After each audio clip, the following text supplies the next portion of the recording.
It's the sequel to the game that's a spin-off of the Drakengard series. Nier Automata? Automata? Nier Tomato?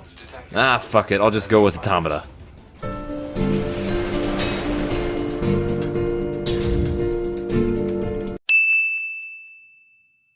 You play as 2B, an android who's the sole survivor from a mission to take out a robot so big it would make Optimus Prime crap his non-existent pants. She eventually meets up with 9S and they team up to fight to defend humanity, which is stuck on the moon because scary robots populate the Earth now? Okay, dangerous is probably a better word.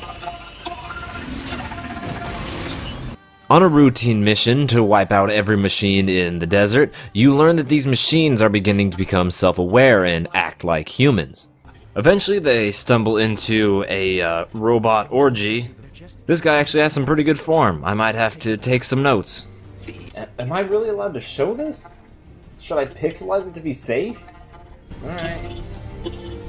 Through the miracle of science, they somehow managed to give birth to two android-like machines named Adam and Eve. I guess they really should have gone by Adam and Steve. Thanks a lot, God! If you think androids killing machines is a tad absurd because they're both robots, congratulations! Your high school English teacher would be proud of you for reading in between the lines. Both groups of robots fighting can easily be interpreted as an allegory for how ridiculous wars of people killing people. Existentialism and absurdism are major themes in this game, if you couldn't already tell with 2B's name being a Shakespeare reference. Just as the first Nier did, this game will punch you in the gut, spit on you, and then make fun of you for being so pathetic. Yep, this is the type of game you're getting into.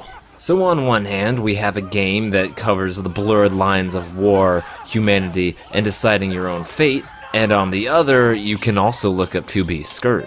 Way to go, Japan! There's tons of symbolism in this game, the most obvious being our main two characters wearing blindfolds and doing the whole see no evil thing, but the same actually goes for the operators who give you information on your missions while wearing masks that cover their mouth. Automata will also change the colors to black and white when the plot has a clear focus on androids versus machines in a particular battle or setting.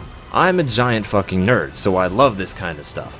I could go on and on and on, but that's another video for another day. Nonetheless, Automata has layers of meaning and concepts at the backbone of its story and hold up the world of androids and maid outfits killing cute robots quite well. It's ridiculous, sure, but it's also believable, so the end result is a story filled with both character and impact. Granted, there are times when the characters can be unrelatable and unlikable, but looking back, everything is explained later on in a different route. That's right, there are different routes in this game. The first covers 2B's side of the story, while the second covers 9S's perspective. There's also a route afterwards that has the actual ending of the game. The first part is amazing, but then comes Route B, which can feel redundant for most of the playthrough. Even if it gives you new tidbits about the bosses you fought, it doesn't give you enough new information to keep the experience from feeling stale. But once you get past that, the game starts to take off again. Still, it is a low point in an otherwise great story. One thing the original Nier had trouble with was its numerous and garbage side quests. Thankfully, Automata fixes that by giving each side quest its own separate story, rather than being some random fetch quest off a bulletin board. It also doesn't hurt that the rewards are pretty good this time around too. One of the reasons the side quests in the original Nier kinda sucked was because of the tedious gameplay. Again, Automata, with the help of Platinum Games, manages to address this in a variety of ways. The most obvious being that the hack and slash combat is much quicker and controls feel tighter in general as well. The action is constant. You can attack from long range with your pod, but you're rewarded far better with the weapon attacks.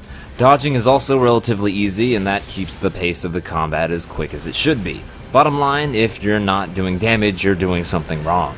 However, the hacking and slashing would get old after a while, so Automata finds different ways to spice up the game with bullet hell elements. The game finds creative ways to seamlessly transition from the 3D swordplay to traditional bullet hells, twin-stick shooters, and 2D Contra-like side-scrollers, which does a great job at keeping the gameplay fresh. Switching between 2B and 9S also keeps the combat interesting. 2B is faster and can dual-wield weapons to perform the usual light and heavy attacks, while 9S is better at distance and substitutes a heavy attack with a hacking ability.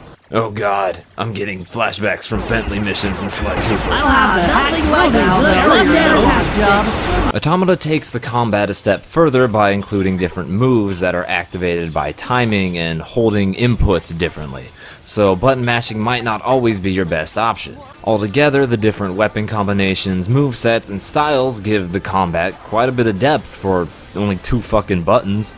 This easily makes up for the lack of weapon variety. There are a few different weapons, but they can all be categorized as small sword, large sword, spear, and fists. A little more variety couldn't hurt, but the combat never felt too tedious. Your characters also have 128 gigabytes of memory for power-ups. Some are dedicated to things like the UI, text, and even your character's life. Just keep in mind, if you die, you must reclaim your chips from your previous body. They definitely help, but once you get some of the health chips, normal mode becomes trivialized. Which brings me to Automata's biggest downfall, its lack of difficulty. Okay, that's not accurate, there's a one-shot mode, so the game just lacks a fun difficulty. Easy fucking plays itself, normal is too easy, and hard is downright crushing. This enemy's 10 levels below me, for God's sake. However, the bosses are a total blast, at least in the beginning, because, you know, that difficulty thing. Most are unique and complement the quick action when they present a legitimate challenge. The Opera Machine and Atom fights are battles when Automata really hits its peak, and they really blew me away when I started playing the game. How the hell have I gone so long talking about Nier without mentioning the OST? The music in this game is fantastic. It's over the top and beautiful, and I can't get enough. There are times when it can outshine the game, but cry me a fucking river if the great music is distracting you from the great game. The world design is interesting, to say the least. There are various unique settings to explore, like the theme park, castle, and ruined city. If I had to nitpick, these environments feel a little too close together because it's a full open world now, which is great, but when you're strolling down a nice forest in a ruined city and blink and suddenly you're in the desert, it just doesn't feel cohesive. It's worth mentioning that Automata is a standalone sequel, so if you don't play the first Nier, it won't limit the amount of enjoyment you'll have with this game. There are more than a few nods, but you won't feel left in the dark if you jump straight into Automata without any prior knowledge of Nier. I mean, they brought back board drifting, so you're not missing anything. Automata is a damn good game. It's unapologetic about its style and character. It has some shortcomings, sure, but everything else from the story, music, and gameplay to even the small things like rewarding you with damage for controlling the camera properly show you how much love went into developing this game. Nier Automata gets a B+. Hope you guys enjoyed the video.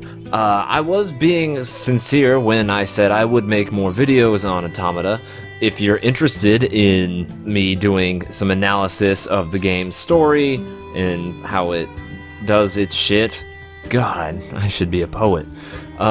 Just let me know in the comments if you're into that sort of thing, and I'll try to make some more videos on this game. If not, I'll probably keep on doing game reviews. Probably. Other than that, later.